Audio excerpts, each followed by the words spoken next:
ஞானவழி YouTube channel நேயர்கள் அனைவருக்கும் வணக்கம்.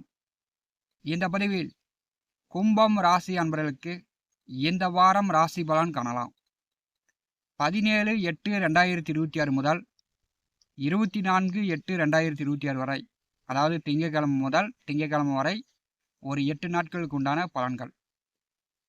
இந்த வாரம் பார்த்தீங்கன்னா விரத நாட்களை கொண்டு வருகிறது. அதே மாதிரி இயற்கை சீற்றங்கள் ஆபத்தையும் இந்த வாரம் கொண்டு வருகிறது. இந்த வாரம் 17/8/2026 அன்று பஞ்சமி திதி, நாக பஞ்சமி, கருட பஞ்சமி. அன்றைய நாள் கிராமப்புறங்களில் உள்ளவர்கள் வாக்கியா வரப்புகளில் செல்லும்போது நல்ல பாம்பு கண்ணுக்கு தென்பட்டா தரிசனம் செய்யுங்கள். நல்ல பாம்பு ஏதோ அடிச்சு கொண்டுடாதீங்க. வானத்தில் கருடனை தரிசனம் செய்யுங்கள். நல்ல பாம்பையும் கருடனையும் தரிசனம் செய்யுங்கள். நல்ல பாம்பும் கிடைக்கல, கருடனையும் பார்க்க முடியல அப்படின்னா சிவன் கோயிலுக்கு சென்று நவகிரகங்களையும் கருடன் நாகர்களையும் தரிசனம் செய்யுங்கள். நாகபஞ்சமி கருட பஞ்சமி அன்று நல்ல பாம்பும் கருடனையும் தரிசனம் செய்யும்போது நாகதோஷம், கால சர்ப்பதோஷம் நிவர்த்தியாகும். கேது திசை நடக்கக்கூடியவர்கள், ராகு திசை நடக்கக்கூடியவர்கள், கேது புத்தி ராகு புத்தி நடக்கக்கூடியவர்களுக்கு பார்த்தீங்கன்னா தோஷங்கள் குறையும். 18ஆம் தேதி ஆவணி மாதம் 1ஆம் தேதி 18/8/2026 அன்று சஷ்டி விரதம். சஷ்டி விரதம் கடைபிடிக்கக்கூடியவர்கள் சஷ்டி விரதம் கடைபிடிக்கலாம். 21/8/2026 அன்று வரலட்சுமி விரதம். சுமங்கலி பெண்கள் வரலட்சுமி விரதம் கடைபிடிக்கலாம். 23/8/2026 அன்று ஏகாதசி விரதம். ஏகாதசி விரதம் இருக்கக்கூடியவர்கள் ஏகாதசி விரதம் கடைபிடிக்கலாம். 23/8/2026 அன்று வாஸ்து நாள். பூமி பூஜை செய்யக்கூடியவர்கள் வீடு கட்டுவதற்கு வாஸ்து நாள், பூமி பூஜை செய்து கொள்ளலாம். கும்பம் ராசி என்பதற்கு இந்த வார ராசி பலன் காணலாம். பார்த்தீங்கன்னா 17/8/2026 அன்று உங்களுக்கு சந்திராஷ்டம தினம். 8வது வீட்டிலே மாலை 8 மணி வரை, அதாவது இரவு 8 மணி வரை சந்திர பகவான் 8ஆம் வீட்டிலே செல்கிறார். 8வது வீட்டிலே சந்திர பகவான் செல்லும்போது கண்டிப்பாக சந்திராஷ்டம தினத்தில் எந்த ஒரு புதிய முடிவுகளும் எடுக்கக்கூடாது. ஒரு நிதானமாக பொறுமையாக தான் சந்திராஷ்டம நாளை கடக்கணும். சந்திர பகவான் உங்கள் ராசிக்கு 9வது வீட்டிற்கு துலாம் ராசிக்கு வருவார். 19/20 பார்த்தீங்கன்னா இந்த 2 தினங்கள் நீங்கள் வெளியில் போகிற மாதிரி இருக்குன்னா குடும்பத்தோடு சுற்றுலா போகணும், கோவிலுக்கு போகணும் அப்படின்னு நினைக்கக்கூடியவர்கள் குடும்பத்தோடு சுற்றுலா செல்வதை, கோவிலுக்கு செல்வதை தவிர்க்க வேண்டும்.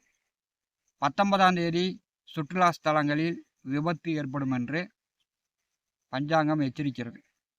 அப்போ 19ஆம் தேதி சுற்றுலா செல்லக்கூடியவர்கள் குடும்பத்தோடு செல்பவர்கள் தவிர்க்கணும். அருவியில் போய் குளிக்கக்கூடியவர்கள் ஆழமாக தண்ணி இருக்கக்கூடிய இடத்துல போய் குளிக்கக்கூடாது. படகு சவாரி செய்யக்கூடியவர்கள் பார்த்தீங்கன்னா அதெல்லாம் தவிர்க்கணும்.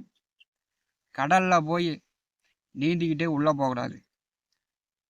ஏன்னா 19ஆம் தேதி ராட்சச அலைகள் எழும்பும் என்று பஞ்சாங்கம் எச்சரிக்கிறது. 19/20ஆம் தேதி கும்பராசி என்பவர்கள் உங்கள் பயண போக்குவரத்து குடும்பத்தோடு செல்லக்கூடியவர்கள் தவறுங்க. அதெல்லாம் இல்லை, அன்றைக்கி புக் பண்ணியாச்சு, பயணம் சென்று ஆக வேண்டும் அப்படின்னா ஆபத்து இல்லாமல் நிதானமாக சென்று வருவது நல்லது. 20ஆம் தேதி காலையிலிருந்து 22ஆம் தேதி மாலை 5 மணி வரை சந்திர பகவான் நேசமாக விருச்சிகம் ராசியில் செல்வார். பார்த்தீங்கன்னா கோச்சாரத்தில் 10வது வீட்டில் சந்திர பகவான் வருவது நல்லது தான். 10லே சந்திரன் வரும்போது வேலை, தொழில், உத்தியோக ரீதியாக நல்ல மாற்றம். 10ஆம் வீட்டில் சந்திர பகவான் வரும்போது நல்ல வருமானத்தை கொடுக்கும், குடும்பத்தில் நல்ல சந்தோஷத்தை கொடுக்கும். 22ஆம் தேதி கேட்டை நட்சத்திரத்தில் சந்திர பகவான் செல்லும்போது பார்த்தீங்கன்னா உங்கள் ராசிக்கு 6வது வீட்டிலே புதன் நட்சத்திரமான ஆயில்யம் நட்சத்திரத்தில் குரு பகவான் உச்சமாக செல்கிறார். சந்திரன் நேசம், குரு உச்சம். 22ஆம் தேதி திருவனந்தபுரத்தில் கடலோரத்தில் கடல் அலைகளால் பாதிப்பு வரும் என்று பஞ்சாங்கம் எச்சரிக்கிறது. 22ஆம் தேதி கும்பம் ராசி என்பர்கள் பார்த்தீங்கன்னா கடன் கொடுப்பது, கடன் வாங்குவது, நண்பர்கள், பழக்க வழக்கம், பயண போக்குவரத்து இதெல்லாம் 22ஆம் தேதி மிகுந்த கவனமாக எச்சரிக்கையாக இருக்கணும். அன்றைய நாள் தொழில் சார்ந்து முதலீடு செய்வது, அதிர்ஷ்டங்களை நம்பி பணங்காசு யாரிடமாவது கொடுப்பது இதெல்லாம் 22ஆம் தேதி தொழில் ரீதியாக, உத்தியோக ரீதியாக நீங்கள் தவிர்த்து விட வேண்டும். ஏன்னா உங்களுக்கு அன்றைய தினம் கடுமையான ஒரு பிரச்சனையை கொடுக்கக்கூடிய ஆபத்தான நாட்களாக இருக்கிறது. 22ஆம் தேதி மாலை 5 மணிக்கு மேல் பார்த்தீங்கன்னா சந்திர பகவான் உங்கள் ராசிக்கு 11ஆம் இடம் வருகிறார். 22, 23, 24 இந்த வாரம் பிற்பாதி உங்களுக்கு நல்ல யோகமாக, லாபமாக, வெற்றி தரக்கூடிய ஒரு வாய்ப்புகளை இந்த சந்திர பகவான் ஏற்படுத்துகிறார்.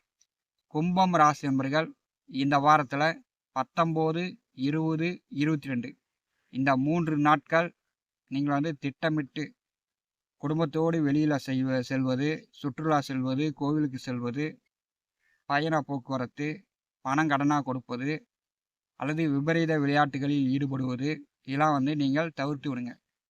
அன்றைய தினம் நீங்கள் விபரீத விளையாட்டுகள்லாம் போய் ஈடுபட்டிங்கன்னா உயிருக்கு கூட ஆபத்து வந்துவிடும்.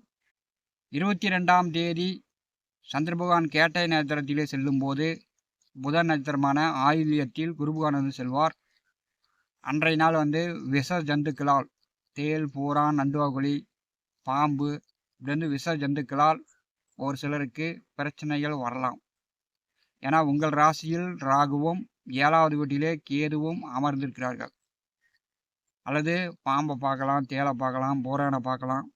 இப்படி விஷ ஜந்துக்களை பார்க்கக்கூடிய அமைப்பு அல்லது விஷ ஜந்துக்கள் தீண்டக்கூடிய அமைப்பும் 22ஆம் தேதி ஏற்படுவதற்கு வாய்ப்புகள் அதிகம். கும்பம் ராசி என்பவர்களுக்கு சனி பகவான் 2வது வீட்டிலே வக்கரகதியில் செல்கிறார். ராசி அதிபதி 2ஆம் வீட்டில் இருப்பது குடும்ப ஒற்றுமையை மேம்படுத்திக் கொள்ளுங்கள். கும்பம் ராசி என்பவர்களுக்கு 4, 9ஆம் அதிபதி சுக பாக்கியாதிபதி உங்கள் ராசிக்கு 8வது வீட்டிலே நீச்சமாக பலம் இழந்து செல்கிறார். அப்போ இந்த வாரம் உடல் ஆரோக்கியத்தில் கவனமாக இருங்க. நேரத்துக்கு நன்றாக சாப்பிடுங்க.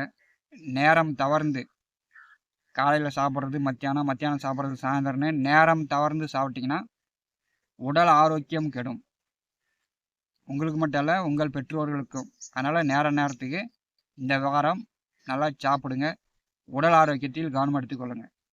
ஞான ஒளி யூடியூப் சேனலை பார்த்து கொண்டிருக்கக்கூடிய அன்பர்கள், இதுவரை நம்முடைய சேனலை சப்ஸ்கிரைப் செய்யாத அன்பர்கள் மறக்காமல் சப்ஸ்கிரைப் செய்து கூடவே இருக்கின்ற ஆல் பட்டன் அழுத்திங்க. நன்றி, வணக்கம்.